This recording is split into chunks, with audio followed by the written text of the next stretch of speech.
Cette toutes et tous. conférence va maintenant être enregistrée. Voilà, donc on sait que ça va être enregistré. Merci à toutes et tous. Donc Nicolas Boutet, je suis le président fondateur de Vedia et je suis ce matin avec Olivier, qui est donc le directeur financier de Vedia. On est d'abord très heureux d'avoir l'occasion de vous présenter des résultats qui se sont révélés excellents sur l'exercice 2020. Mais avant de parler de chiffres, peut-être vous parler un peu du business de Vedia, puisque nous avons aujourd'hui une population, en tout cas une audience peut-être un peu hétérogène, avec des personnes qui nous connaissent très bien pour nous suivre depuis sans doute des années, et puis d'autres beaucoup moins bien. Donc on va essayer de mixer entre des éléments plus de découverte du métier de Vedia, et puis des informations un peu plus pointues pour ceux qui nous connaîtraient mieux. Voilà, exercice auquel nous allons nous plier. Alors juste en carte de visite finalement et en quelques mots, Vedia, donc c'est un éditeur de logiciels en mode SaaS.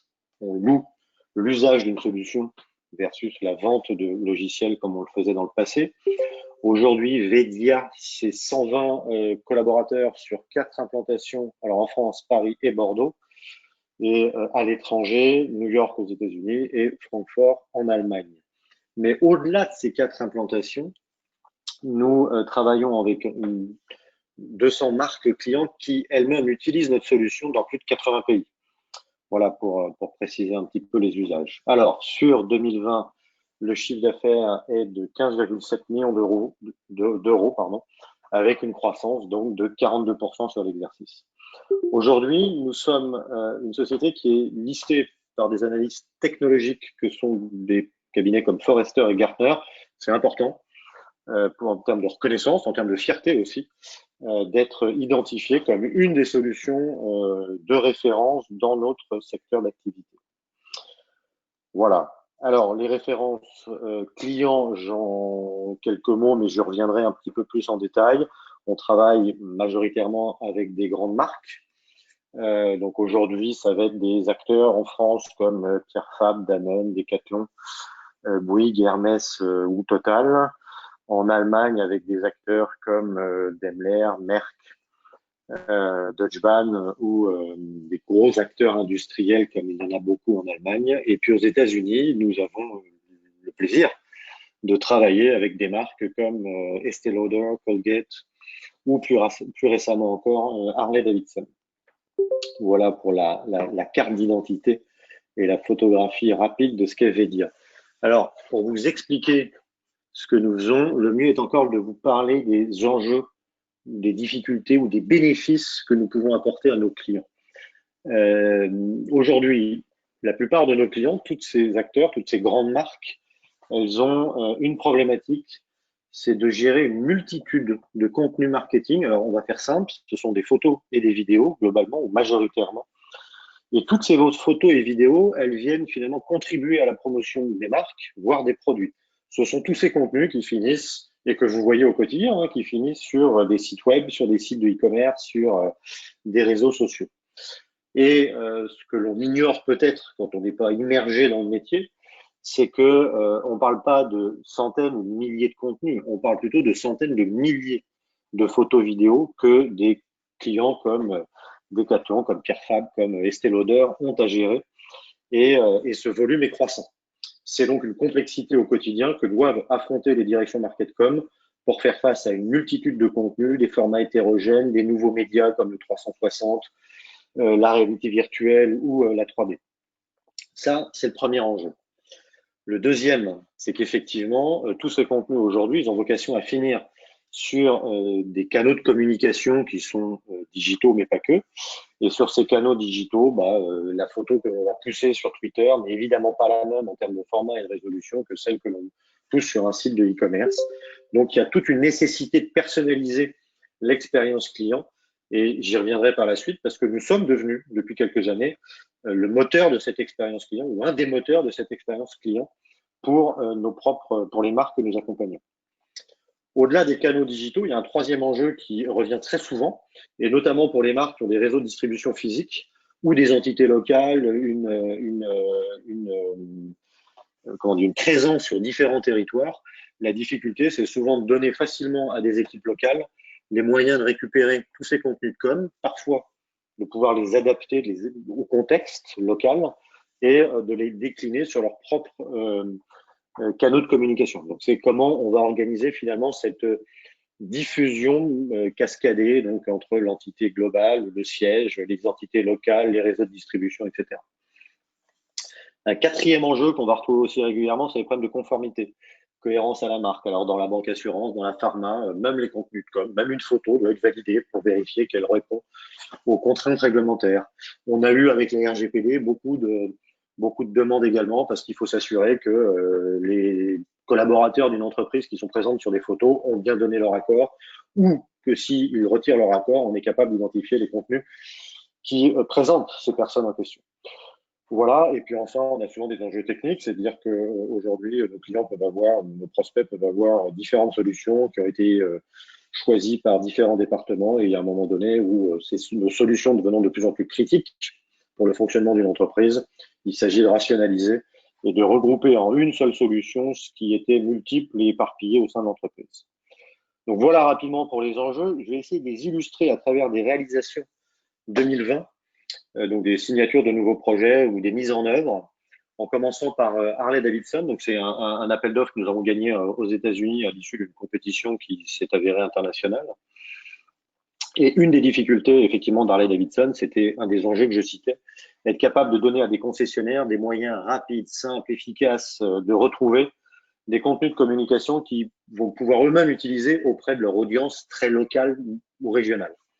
Il y avait un autre sujet qui était intéressant, c'est que quand on achète une Harley, c'est quand même une expérience. Et donc là aussi, il faut que les contenus de communication participent de cette expérience. Et un des sujets, c'est de remettre à l'acheteur d'une Harley un petit flyer qui récapitule toutes les options qu'il a pu choisir. Donc c'est forcément ultra personnalisé, il faut que ça soit fait vite, bien, dans le respect de la charte de la marque, avec un design le plus glamour possible. Et c'est ça que nous avons aidé ou contribué en termes de solutions, parce que nous avons déployé une solution pour permettre aux concessionnaires de réaliser très facilement ces petits flyers personnalisés qu'on appelle des hand tags. La solution a été déployée en plein Covid et on a aujourd'hui plus de 1500 concessionnaires déjà utilisateurs de la solution. Je vais prendre un deuxième exemple qui est Volkswagen. Là aussi, c'est un appel d'offres qu'on a signé pendant le Covid. Pareil, compétition internationale, donc face aux acteurs qu'on rencontre souvent. L'objectif de Volkswagen, c'était une solution un petit peu plus user-friendly, comme on dit, donc plus facile à utiliser pour les différentes parties prenantes, dont les concessionnaires. Une solution qui était plus conforme à la RGPD. Donc là aussi, c'est important. Je parlais de contraintes réglementaires tout à l'heure. Un des enjeux, un des déclencheurs d'une vente, c'est la nécessité de s'adapter à des contraintes, ce que nous savons, chose auxquelles nous savons répondre. Et donc, ça a été une motivation d'achat de Volkswagen et une des raisons pour laquelle Vedia, qui est conforme à RGPD, a été sélectionné. Et puis enfin, il y avait effectivement, de façon assez fine chez Volkswagen, ils ont des concessionnaires, un réseau en propre, mais ils ont aussi des concessionnaires indépendants. Et il y avait la volonté de bien segmenter l'usage de ces médias, de savoir qui avait le droit de voir quoi, est-ce qu'il fallait demander une approbation au niveau du siège, etc. Donc, tout un workflow d'utilisation des contenus qui est intéressant. On vient de mettre en prod, le management de Volkswagen, les utilisateurs sont... Il y a un petit écho, quelqu'un a dû laisser son micro, mais je poursuis. Donc voilà, mise en prod très récente et on a déjà des déploiements ou des déploiements de l'usage qui sont en cours de discussion sur d'autres entités, d'autres pays, etc. Un troisième client qui, là pour le coup, est français, donc Engie. Donc là aussi, on est sur un grand groupe industriel avec la volonté de mieux mutualiser les images, les vidéos qui servent à la communication du groupe sur une seule et même solution, puisqu'en fait le groupe avait des solutions assez dispersées et multiples. Voilà. D'ailleurs, avec Engie, plus Hydro-Québec, nous avons signé au Canada cette année, plus les Total, etc., qui faisaient partie de nos références historiques, on a effectivement un ancrage assez fort dans tout le domaine des utilities. Voilà, et enfin, je finirai par Decathlon, qui est un peu notre flagship quelque part, parce que j'en parle souvent, mais ce qui est important, je vais en parler cette année. Pourquoi? Parce que ce que j'ai dit rapidement tout à l'heure, c'est que nous sommes l'acteur qui va aider les entreprises et les marques à gérer les contenus photo-vidéo. Mais depuis quelques années, on nous demande non pas seulement de stocker et d'organiser ces contenus, mais de les diffuser sur ces canaux de communication externes que sont les blogs, les réseaux sociaux, les sites de e-commerce, les marketplaces.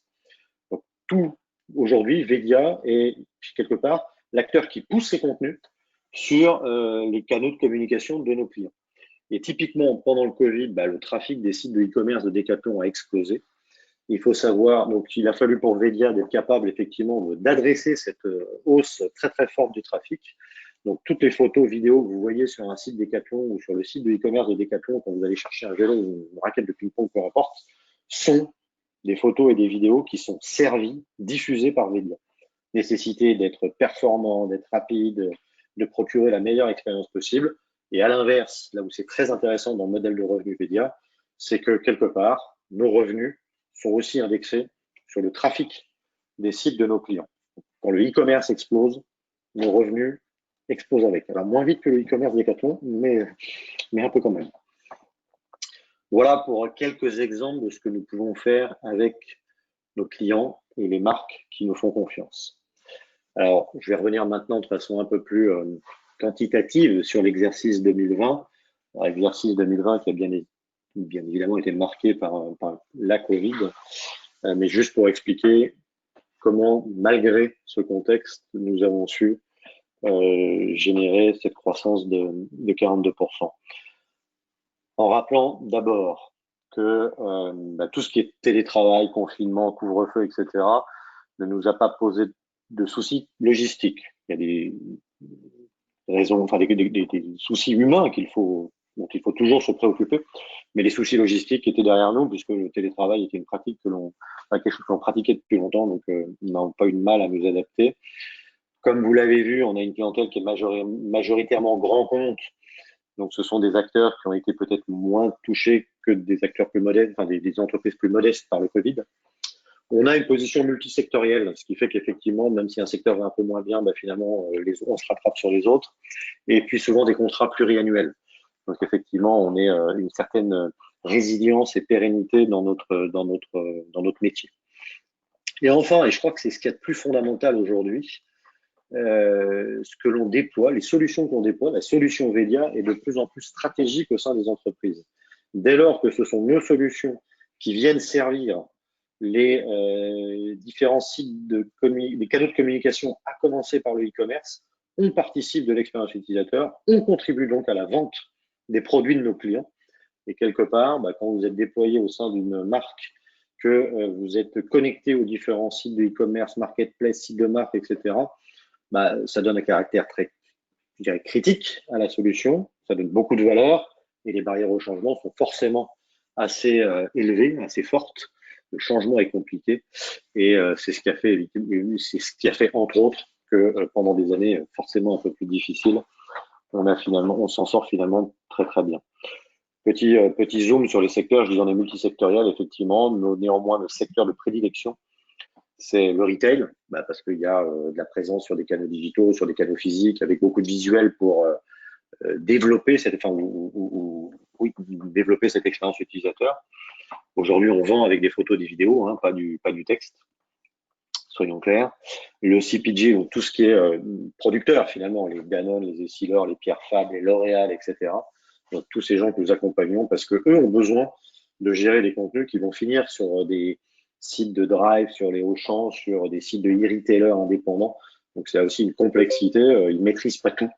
Et donc il faut les aider à pousser des contenus qui sont complètement conformes à l'image qu'ils veulent véhiculer et à la promotion qu'ils veulent créer de leurs produits. L'industrie dont la transformation digitale s'est encore accélérée pendant le Covid. Donc effectivement, on avait des acteurs qui étaient peut-être pas très bien positionnés, qui étaient peut-être un peu moins en avance que le retail ou le CPG. Mais donc on voit depuis plusieurs mois maintenant une accélération des chantiers digitaux au sein des acteurs industriels. Banque, assurance, nécessité de personnaliser l'expérience, et puis automobile. Alors automobile a forcément un peu souffert de la Covid. Néanmoins, plus que jamais, c'est important pour les marques d'être capables de donner les moyens, les clés à leur réseau de concessionnaires pour pouvoir là aussi décliner une communication la plus adaptée au contexte local. Voilà, et ça je l'ai présenté dans le cas de Volkswagen ou Harley-Davidson notamment. Voilà pour les quelques mots qualitativement qui nous ont permis d'être résilients et même en croissance dans ce contexte difficile. Et pour poursuivre et commencer à rentrer dans les chiffres, je vais laisser la parole à Olivier. Bonjour à tous. Avant de rentrer dans le détail des chiffres qui vous ont été communiqués hier avec le communiqué de presse, juste pour donner quelques éléments qualitatifs sur la façon dont s'est organisée l'année et qu'est-ce qui s'est passé dans l'année 2020, quelle a été la dynamique du business Vedia dans l'année 2020. Alors, bien entendu, il n'a échappé à personne que l'année 2020 était un petit peu particulière et que le business était un petit peu imprévisible. Ce qu'on a constaté chez Vedia, plusieurs phases dans l'année. Bien entendu, quand ça s'est arrêté lors du premier confinement, les clients ont dû s'organiser. Ils ont redémarré à l'issue du premier confinement. C'est notamment ce qui s'est passé chez Michelin, chez Renault, chez Leroy Merlin. Après, l'activité de vente de nouveaux projets a été un petit peu plus compliquée, mais on a constaté quand même maintien de la demande puisque on a réussi à signer, produire, mettre en production 3 gros projets. Hydro-Québec, donc au Québec, en Amérique du Nord, Volkswagen en Allemagne et Engie en France. Bien entendu, il y en a eu plusieurs autres petits projets, mais on voulait mentionner ces projets-là qui sont quand même assez emblématiques. Le chiffre d'affaires à droite, il a évolué dans toutes les zones sur lesquelles on intervient. La France, bien entendu, 51%. Pourquoi particulièrement en France? Parce que on a fait l'acquisition en 2019 de la société Galilée qui essentiellement est située en France. Croissance également en Europe de 15%. Croissance en Amérique du Nord de 5%, donc tous les territoires sur lesquels on intervient sont en croissance. À la fin de l'année, on se retrouve, alors pour ceux qui connaissent les métriques et les KPI des modèles SaaS, on se retrouve avec un ARR, donc le potentiel des contrats récurrents de 8,3 millions au 31-12. Donc la valeur annuelle de nos contrats détenus au 31-12 est de 8,3 millions. Mais même sur le service, même si on n'a pas des contrats pluriannuels comme on peut avoir sur l'activité logicielle, on constate bon an, mal an, une sorte de récurrence également sur le service, puisque avec ce qui reste à produire, avec la maintenance, avec ce qu'on constate, les évolutions, sur notre base installée, on sait que bon an, mal an, aujourd'hui, eu égard à notre portefeuille, on a 5,5 millions de disponibles. Donc voilà, après si je vais dans le détail des chiffres de ce qui s'est passé en 2020, le slide suivant, donc le chiffre d'affaires en progression de 42% qui s'établit à 15,7 millions d'euros. De la même manière que par zone, le chiffre d'affaires a été en croissance, il a été aussi en croissance par nature de revenus. Le chiffre d'affaires récurrent, qui est le principal élément de notre activité logicielle, en croissance de 26%. On est passé de 6,4 millions à 8 millions d'euros de chiffre d'affaires récurrent. Comme la dynamique de chiffre d'affaires récurrent, l'attrition qu'on constate chaque année, parce qu'on a un certain nombre de contrats qui tournent, des appels d'offres qui interviennent. Donc cette attrition, elle a été largement compensée par l'upsell sur notre base installée, l'upsell à la fois des nouveaux usages, des nouveaux modules, mais également des contrats qui se sont mis en production et du newbies également sur les nouveaux clients. Donc largement compensé. Le service, pareil, les deux indicateurs du service qui sont le nombre de jours et le TJM moyen des jours facturés et effectivement produits, les deux indicateurs ont été en hausse sur l'exercice. Et enfin, autre, l'activité autre, c'est le reste, essentiellement du négoce de licence, du négoce de maintenance tierce, essentiellement chez Galilée, ça a stagné sur l'exercice, mais c'est pour nous, à la fois, c'est une activité à moins forte marge, mais c'est pas là-dessus qu'est notre dynamique de croissance, qui est essentiellement sur le récurrent et sur les services. Donc voilà, en conclusion de ce slide, tous les indicateurs ont été positifs, donc un bon alignement des planètes en 2020, mais ce n'est pas par hasard, c'est aussi parce qu'on a le modèle en tant que tel, le modèle SaaS est résilient, que ce soit le récurrent et le service associé, c'est bien du service d'éditeur, c'est pas du service d'intégration ou de TMA à forte valeur ajoutée, c'est du service à forte valeur ajoutée. Donc voilà ce que je pouvais dire sur ces chiffres. Je repasse la main à Nicolas sur le slide suivant. Très bien, merci Olivier. Eh bien, effectivement, alors pour poursuivre, on est éditeur de logiciels, donc sans rentrer dans la technique néanmoins, c'est important de vous parler un peu de roadmap, d'évolution de notre métier. Alors, je l'ai déjà dit quelque part, mais donc je vais le répéter un petit peu.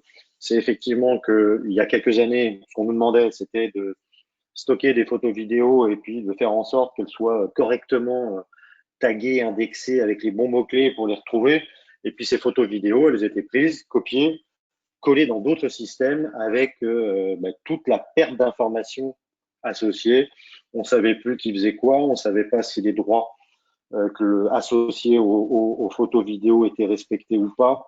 Et donc, il y avait une vraie perte d'efficacité dans l'usage de ces contenus. Depuis quelques années, il ne s'agit plus donc de copier-coller ces contenus dans des systèmes hétérogènes, mais bien pour Vedia d'être l'acteur de la diffusion, le moteur digital de l'expérience client en diffusant ces contenus sur des sites web, des sites e-commerce, etc. Je l'ai déjà dit. Pourquoi c'est très vertueux et pourquoi c'est primordial de s'inscrire dans ce développement du marché. Et d'ailleurs, j'ai envie de dire quelque part, on a souvent anticipé la demande de nos clients de ce point de vue-là. La première, c'est parce qu'il s'agit de diffuser. Diffuser, c'est une problématique qui est effectivement parfois technique. Il faut que l'image elle sorte vite et bien, il faut que la vidéo elle soit pas pixelisée, il ne faut pas qu'elle soit hachée, etc. Et donc tout ça, ça nécessite à la fois une composante logicielle, une expertise logicielle, mais aussi la capacité, et au niveau mondial, d'être capable de diffuser, encore une fois, cette bonne photo dans de bonnes conditions. Voilà, et donc ça, c'est une expertise que nous avons développée. Aujourd'hui, on s'appuie sur des partenaires qui sont des leaders mondiaux dans leur domaine. Je pense notamment à Microsoft et à Azure, je pense aussi à Akamai.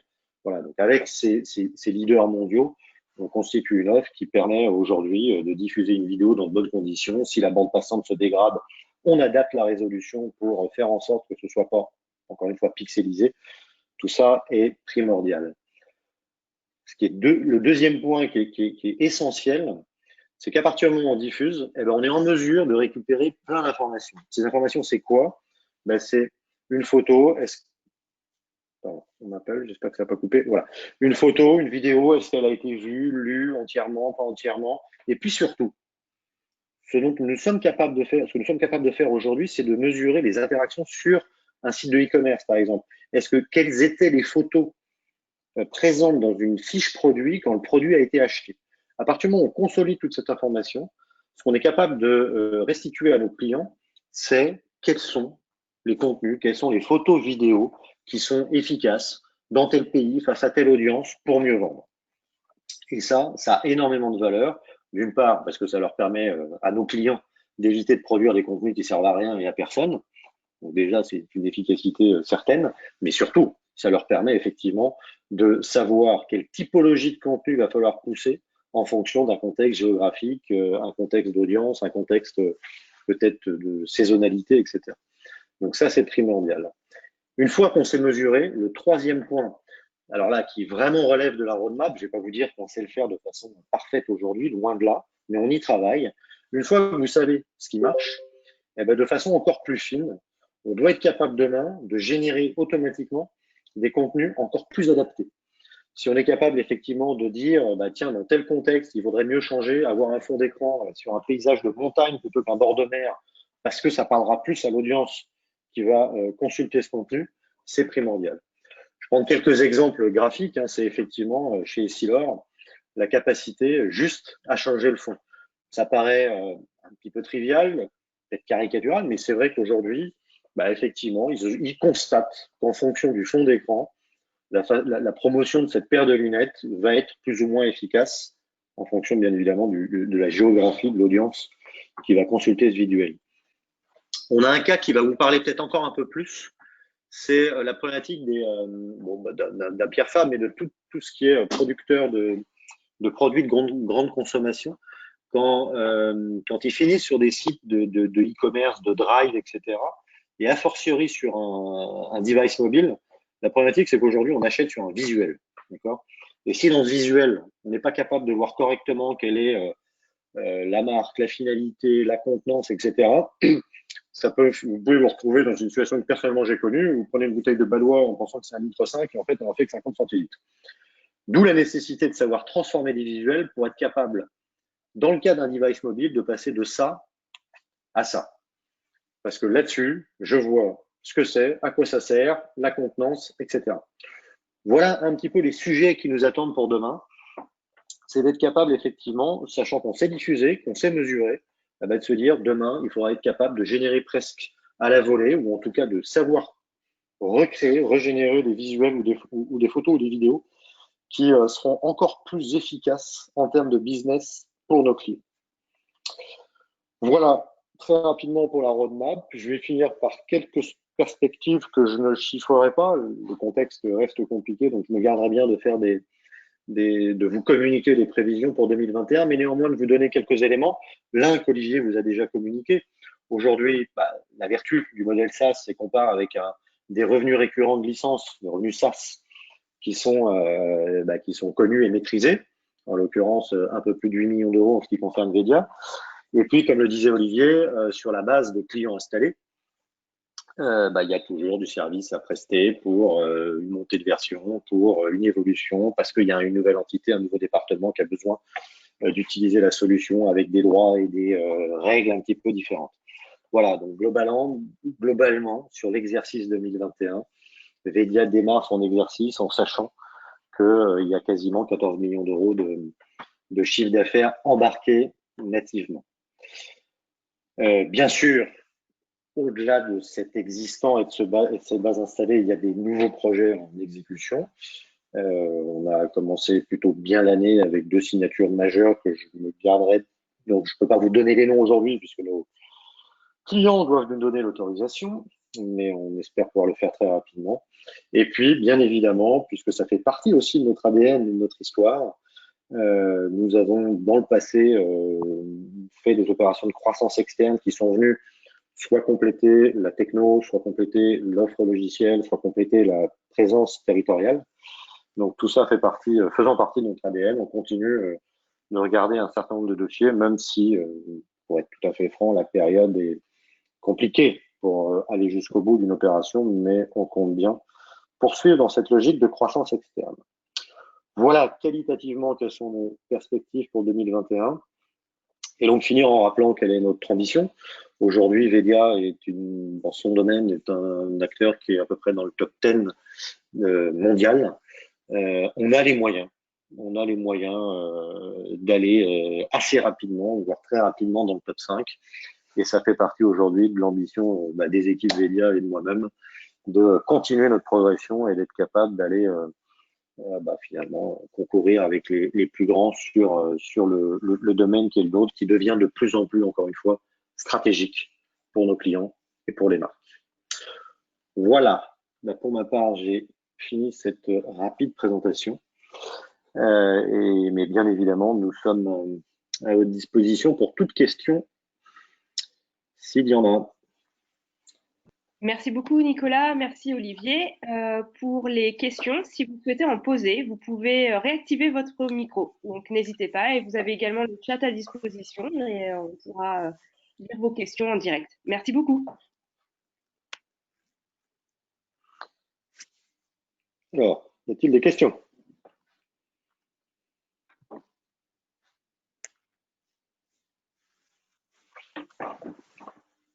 Alors, si personne ne prend la parole, nous avions une question qui nous a été posée par mail. Je vais vous la lire. Donc, les solutions développées par Vedia semblent davantage plébiscitées par des grandes entreprises. Vos solutions s'adressent-elles également aux ETI et PME? Alors, réponse, très bonne question. Réponse assez simple. Nos solutions s'adressent aux grands comptes et aux ETI. Alors, nos solutions s'adressent globalement à toutes les entreprises, quelle que soit leur taille, puisque toutes les entreprises ont des problématiques de gestion de ces contenus. Après, pour être tout à fait concret, aujourd'hui, les bénéfices de nos solutions s'expriment au mieux dans les grands comptes. Pourquoi les grands comptes? Parce qu'on imagine assez naturellement qu'ils ont beaucoup plus de médias, de photos, vidéos à gérer que des comptes de taille plus modeste, qu'ils ont une problématique souvent internationale qui complique encore un peu les choses, qu'ils ont beaucoup d'acteurs marketing com, enfin d'équipes marketing com qui sont éparpillées, qui travaillent avec des agences, etc. Donc aujourd'hui, historiquement, le cœur de notre activité était constitué des grands comptes. Cela dit, depuis quelques années, la maturité de nos sujets grandissant, on a de plus en plus d'ETI qui se retrouvent qui ont les mêmes problématiques que ces grands comptes et qui se retrouvent avec les mêmes besoins. Donc là, alors il faut avoir des approches un peu différentes encore aujourd'hui. C'est-à-dire qu'un grand compte va effectivement se dire j'ai besoin de la solution Vedia et pour le reste, je ferai avec l'acteur en charge du CRM, du CMS, etc., sans rentrer dans le détail. Donc sur les outils, c'est un peu différent et ça correspond d'ailleurs à l'approche qu'il fallait avoir, correspond sans rentrer dans le détail, à l'acquisition qu'on a faite il y a 1 an et demi et qui nous permet aujourd'hui d'adresser ce marché des ETI. Donc aujourd'hui, le marché de Vedia, c'est grand compte ETI, PME. J'ai envie de répondre que le marché est encore un peu immature pour pouvoir répondre efficacement et avec des solutions adaptées en termes de pricing, tout en ayant des investissements sales et marketing adaptés à ces revenus un peu plus faibles. Voilà, donc grand compte ETI fait partie de sont nos cibles aujourd'hui. Merci beaucoup, Nicolas. Dans cette question, il y avait effectivement une autre question. Votre entrée dans le capital de la société Galilée vous permet-elle d'adapter votre offre à ce marché, du coup, des ETI et des PME? Ah ben voilà, je crois que j'y ai répondu. Oui, pour 2 raisons. D'une part, encore une fois, parce que la solution Vedia, la vertu du SaaS, c'est que c'est adaptable en fonction du besoin.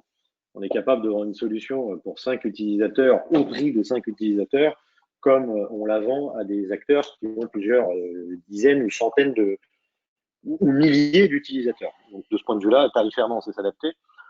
L'approche qu'il fallait avoir un peu différente avec les ETI, c'était plus de conseils, plus peut-être d'intégration. Et là, typiquement, c'est exactement ce que sait faire Galilée, donc cette acquisition récente, et ce que savait sans doute moins faire Vedia. Donc la complémentarité d'offres et de cibles est parfaite entre les deux sociétés. Et 15 mois après l'acquisition, cette complémentarité, elle s'est traduite dans les faits avec des références communes, avec des approches communes et des synergies commerciales notamment. Merci beaucoup, Nicolas. On a une question sur le chat également. Bonjour, est-ce que Vedia sera rentable en 2021? Si oui, y aura-t-il un dividende? Alors, pour ce qui est du dividende 2021, il dépend plutôt des résultats de 2020.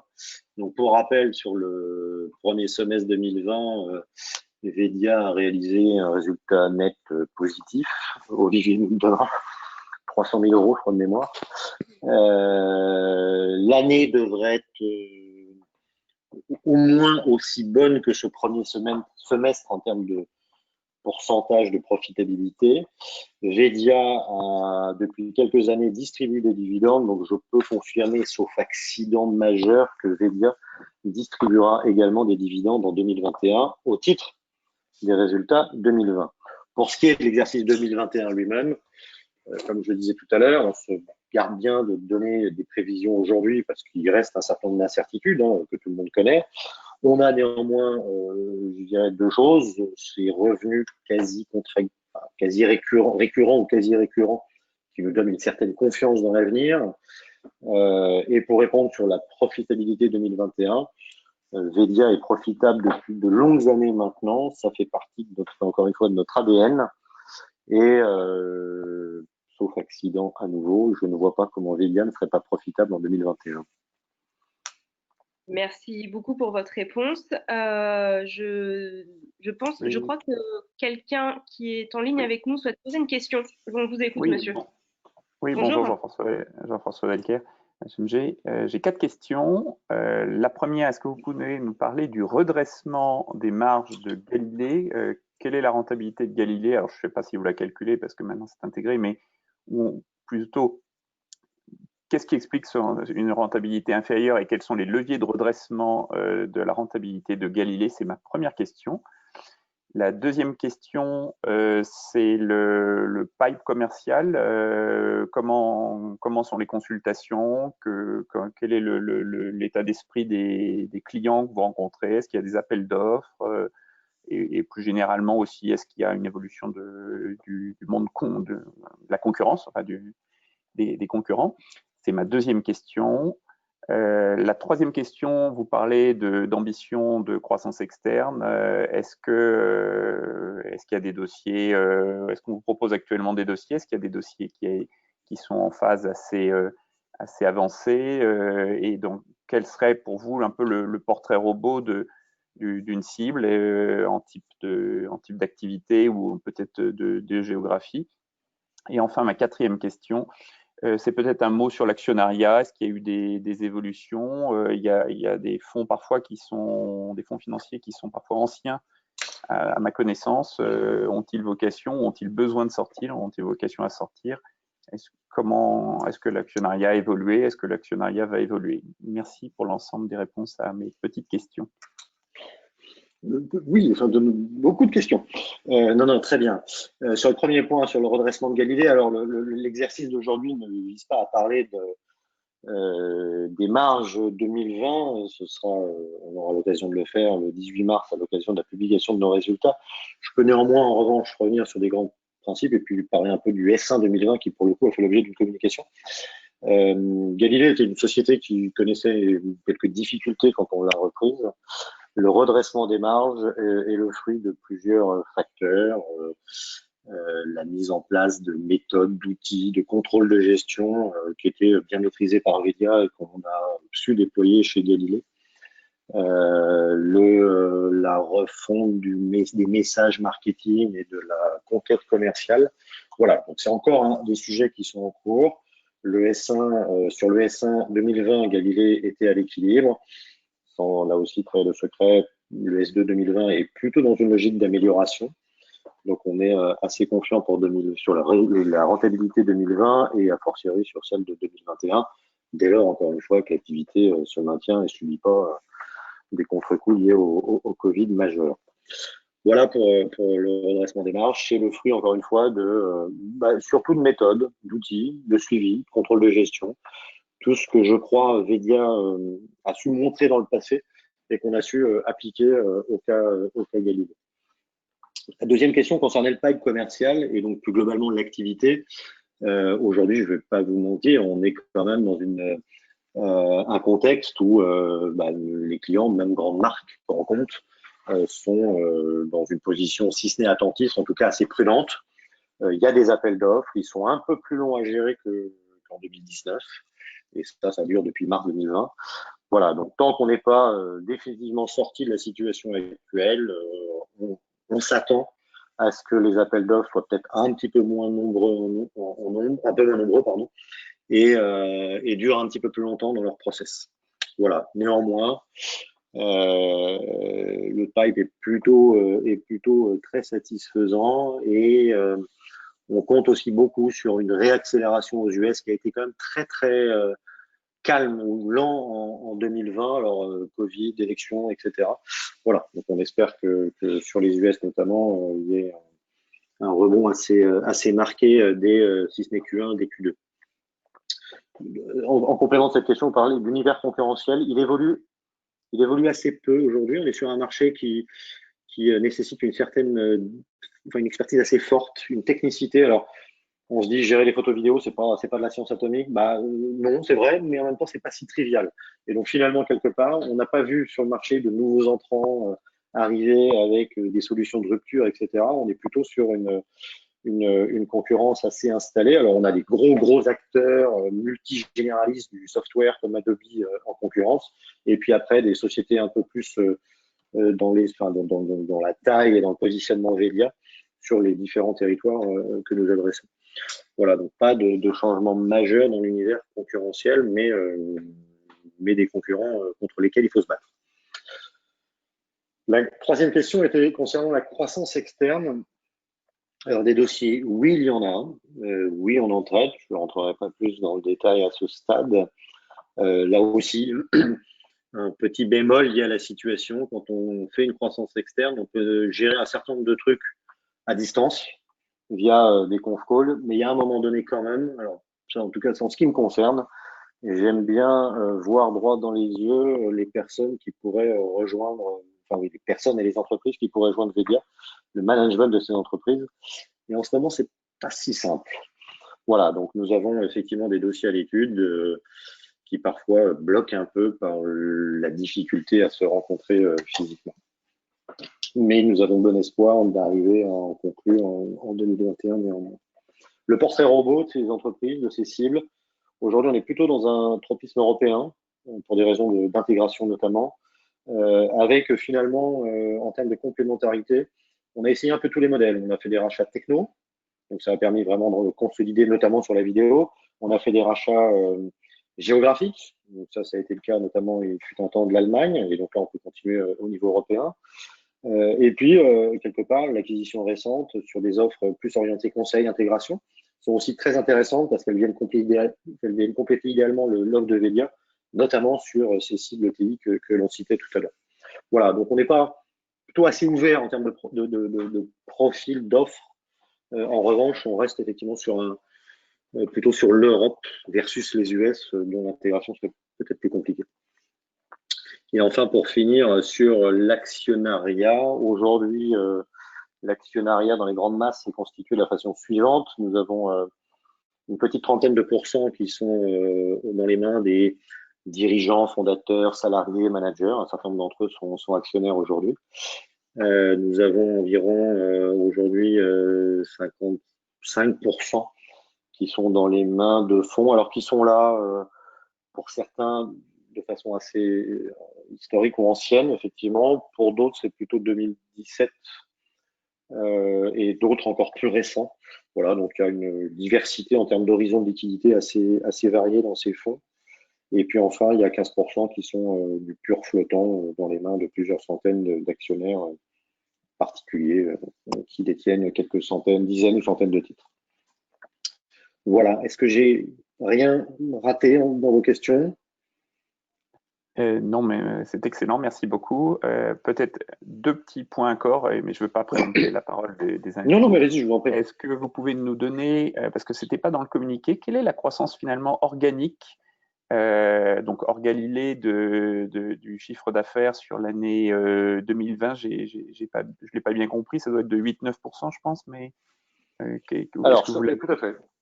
La croissance, alors on l'a cité, je crois, dans le communiqué, la croissance organique sur les revenus récurrents est de 10%, et la croissance sur les revenus de service est de 6% de mémoire. Oui. Voilà, c'est ce qu'on avait listé dans le communiqué.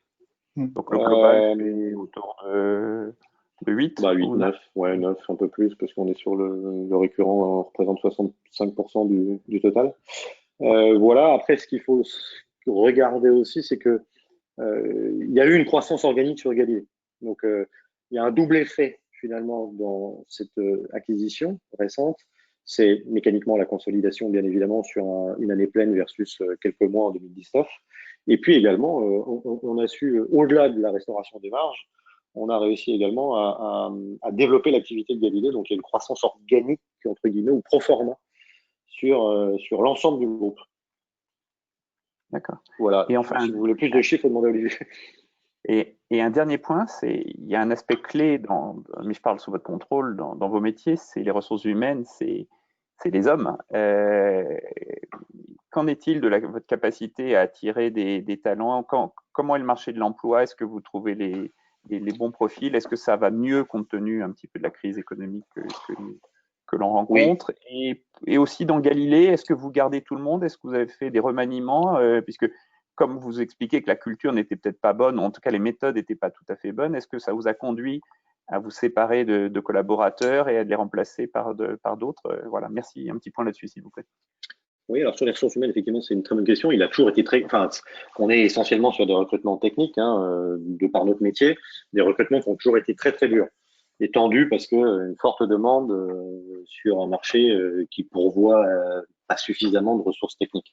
En revanche, là où on est très content, c'est qu'effectivement, on a pu, au cours de cet exercice 2020, et malgré toutes les difficultés, recruter quasiment une quinzaine de collaborateurs au total sur des métiers techniques, direction de projet, un peu de sales, marketing, etc. Donc ça a été une année plutôt propice malheureusement propice au recrutement. Enfin, je dis malheureusement parce que la situation n'est pas drôle, mais c'est vrai qu'on a pu profiter de c'est des questions que se posaient certaines personnes sur le marché pour recruter.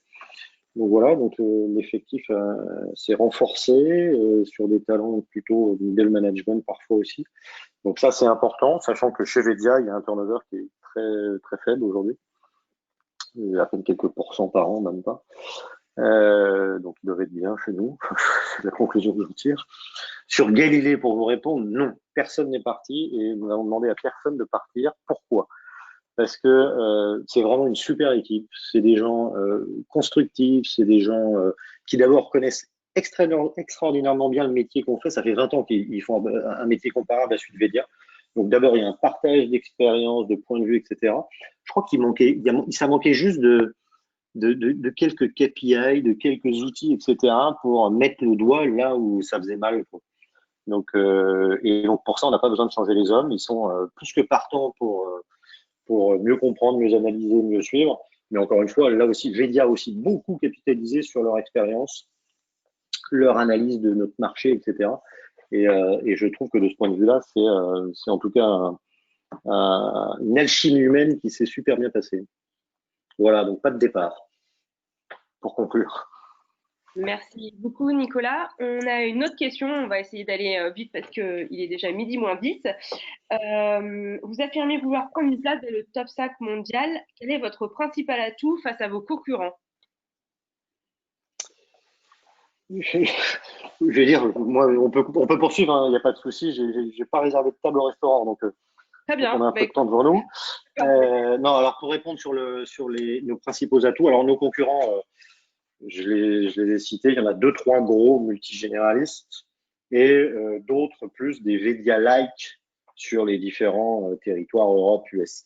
Donc le positionnement est un peu différent, mais globalement nos atouts sont un peu les mêmes. L'expertise face aux gros qui souvent étant généralistes, traitent le sujet qu'on adresse comme s'ils traitaient les 15 autres sujets qu'ils savent adresser, donc pas super bien. Donc là, c'est ce qu'on nous reconnaît, cette expertise. Mais au-delà de ça, on a 3 forces, 3 atouts majeurs. Je vais même en dire 4 d'ailleurs. On est visiblement assez bon quand il s'agit d'innover sur des médias. On a intégré le traitement de la 3D, de la 360 il y a déjà un certain nombre de mois ou d'années. Bon, c'est pas que ça soit utilisé tous les jours par nos clients, mais on nous reconnaît cet appétit à savoir traiter des nouveaux contenus et tout ce qui sort sur le marché. Et Dieu sait qu'il en sort. Le deuxième, c'est ce qu'on appelle la segmentation. Alors, ça vous parlera pas, mais ça veut dire quoi? C'est-à-dire qu'avec une solution unique Vedia, un Pierre Fabre, il est capable de traiter toutes ces marques. D'accord? Ils ont plusieurs marques, alors Aven, Bioderma, etc. Si je dis pas de bêtises, mais en tout cas, ils ont un contexte multimarque. Et ces marques, elles ont des besoins un peu différents. Elles ont une façon d'organiser les contenus un peu différents. Et d'ailleurs, Pierre Fabre avait lancé un appel d'offres. Un premier appel d'offres, donc le Vedia n'avait pas été consulté, il ne nous avait pas identifié. Appel d'offres infructueux parce qu'aucun des acteurs n'était capable de traiter cette diversité de besoins. Ils ont relancé un deuxième appel d'offres auquel, cette fois-ci, pour lequel ils nous ont consulté, auquel on a répondu et qu'on a gagné parce qu'on a ce savoir-faire, en tout cas reconnu par nos clients. La troisième force de Vedia, c'est notamment ce qu'on appelle, nous, le distributed marketing, mais peu importe, c'est cette capacité à permettre à un siège social ou une équipe marketing centrale de pousser des contenus vers des concessions, des franchises, des réseaux de distribution, leur donner les clés pour simplement et très rapidement et sans aucune expertise adapter ce contenu à leur contexte tout en respectant la charte initiale. Et donc ça, tout ce sujet de déclinaison finalement ou j'ai envie d'utiliser le mot ruissellement, même s'il est un peu présidentiel, mais cette déclinaison des contenus, c'est quelque chose qu'on fait visiblement plutôt bien. Et le quatrième point, et là qui est primordial, c'est la capacité à être un acteur de l'expérience digitale, de l'expérience consommateur. Alors, je ne vais pas vous dire qu'on est les seuls à le faire, hein, je vous mentirais si je disais ça. D'autres acteurs s'y mettent, mais je crois là aussi qu'on a un certain savoir-faire on a fait au mois de décembre 20 milliards de diffusion de photos sur l'ensemble des sites web de nos clients. 20 milliards, c'est pas rien. Ça nous confère une véritable expertise qui n'est pas que logiciel, qui est aussi en termes d'infra, de SaaS finalement, être capable de délivrer ça dans de bonnes conditions et faire en sorte que derrière, nos clients et eux-mêmes des clients qui ont envie d'acheter. Voilà, donc ça, c'est je dirais les 4 forces de Vedia que nous reconnaissent soit les clients qui nous font, avec lesquels nous travaillons par définition, soit les cabinets d'analyse comme Forrester et Gartner. Voilà pour répondre. Merci beaucoup, Nicolas. Est-ce que des personnes qui sont connectées souhaitent poser une question? J'ai d'autres questions sur le chat, mais nous pouvons vous laisser la parole.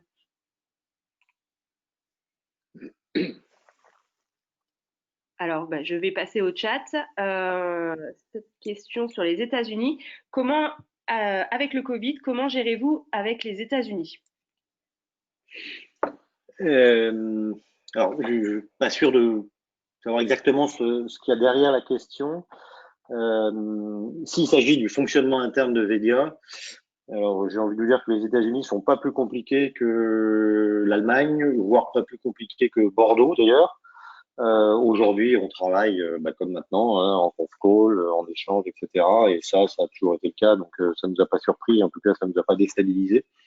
Donc ça, c'est pour l'aspect, je dirais, un peu interne à Vedia, pour tout ce qui est exogène, enfin tout ce qui concerne plutôt l'activité commerciale. Hein. Là, comme je vous l'ai dit, de façon très claire, le marché américain a été compliqué en 2020 pour des raisons liées au Covid. On a eu beaucoup de mal à joindre des interlocuteurs, des prospects. Ils étaient tous en télétravail, pas forcément joignables. Et puis, je pense que les élections américaines n'ont pas aidé non plus. Voilà. Donc, on se dit qu'il y aura forcément un effet de rattrapage. Alors, est-ce que ce sera Q1, ce sera Q2? Mais en tout cas, on s'est mis en ordre de marche, à la fois en termes marketing, en termes sales, etc., pour être présent s'il s'agit de surfer sur ce rattrapage. D'accord. Merci beaucoup, Nicolas. J'ai une autre question. Est-ce que Vedia prend les données collectées auprès de ses clients? Est-ce que Vedia prend les données collectées auprès de ses clients? Est-ce qu'elle les vend? Est-ce qu'elle les vend? Pardon. Non. Oui. Non, nous ne vendons pas. Alors, encore une fois, nous sommes. Alors, déjà sur les données liées aux médias, photo, vidéo, nous sommes agnostiques de tout contenu. On n'est pas une agence, on n'intervient pas sur les choix graphiques, etc. de nos clients. C'est leur responsabilité. Et les contenus que nous gérons pour le compte de nos clients appartiennent aux clients. Donc là, il n'y a bien évidemment aucune velléité, et même aucune possibilité, puis commercialement, ça n'aurait pas de sens, à utiliser ces contenus. En revanche, sur la data, la donnée qu'on pourrait utiliser, collecter chez nos clients, non, on n'a pas vocation à les revendre, mais on a quand même vocation à les consolider, notamment par secteur d'activité. Et dès lors que nos clients y sont favorables, ça permet de dire, par exemple, dans le retail, on a 4-5 clients retail. Si on consolide toutes les données, on s'aperçoit que en Angleterre, par exemple, ce que les consommateurs anglais aiment bien, c'est les photos plutôt dites ou les vidéos d'ambiance, c'est-à-dire l'utilisation d'un produit dans son contexte. Là où le français, peut-être beaucoup plus cartésien, aime bien voir le détail du produit. Donc, si je parle d'un vélo, par exemple, en Angleterre, vous mettez un vélo, quelqu'un qui fait du vélo en forêt, ça fait vendre. En France, il faut mieux faire un zoom sur comment on appelle la roue dentée, là, les pignons. Voilà le genre de consolidation statistique que l'on peut faire pour proposer à nos clients d'avoir des informations plus sectorielles et en plus grand nombre, donc potentiellement plus pertinentes. Mais nous ne les vendons pas aujourd'hui, encore moins à des tiers. Et ce n'est pas notre modèle. Très bien. Merci beaucoup, Nicolas. Est-ce que des personnes connectées souhaitent prendre la parole? Alors, je vais continuer avec le chat. Comment évaluez-vous la qualité des prestations Vedia et Galilée? Auprès de nos clients, j'imagine? Je pense que ça doit être, oui, je pense que ça doit être auprès de vos clients.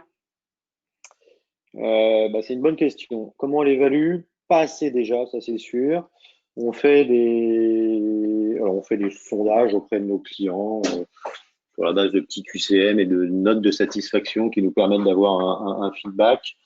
Nos équipes commerciales font le tour et on refait récemment le tour de nos clients pour les interroger sur leur perception plus qualitative. Dans la démarche projet, quand même, c'est important. On est dans des démarches agiles, mais peu importe le wording. Il y a quand même, à l'issue de chaque phase, une note de satisfaction qui est donnée par le client là aussi, qui est assez qualitative, mais qui est quand même toujours intéressante. Voilà. Mais quand je dis qu'on le fait pas assez, c'est qu'effectivement, on a toujours à apprendre de ses clients et je regrette qu'on n'ait pas plus de feedback. Vous savez, dans nos métiers, mais je crois que c'est un peu le cas de tout le monde, nos clients prennent plus facilement l'appareil pour le téléphone pour nous dire quand ça va pas plutôt que quand ça va bien. Donc, il faut prendre plus le temps de les écouter.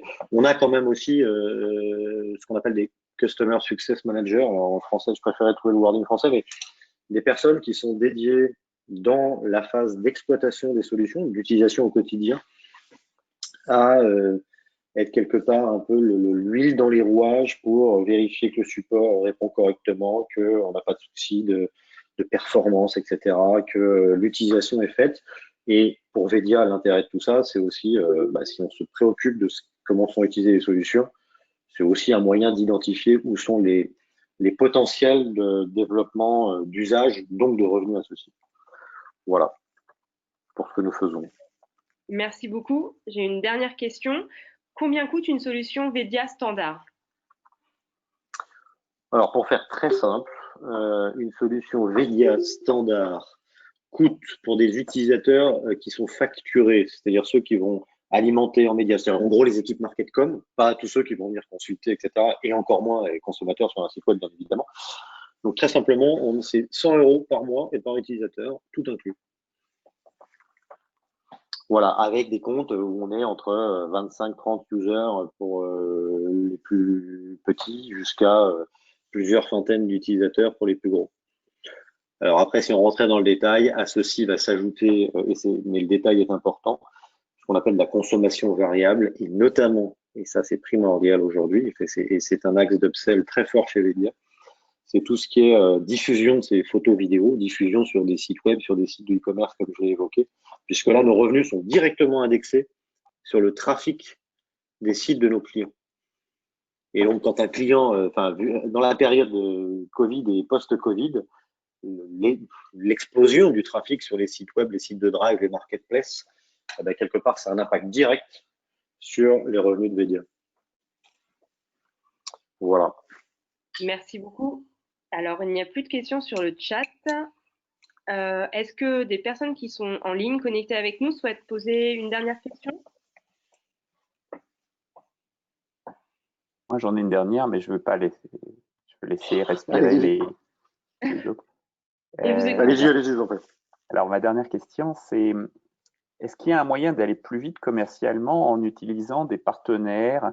Parfois, certains éditeurs de logiciels utilisent des ESN, enfin des sociétés de prestataires de services informatiques.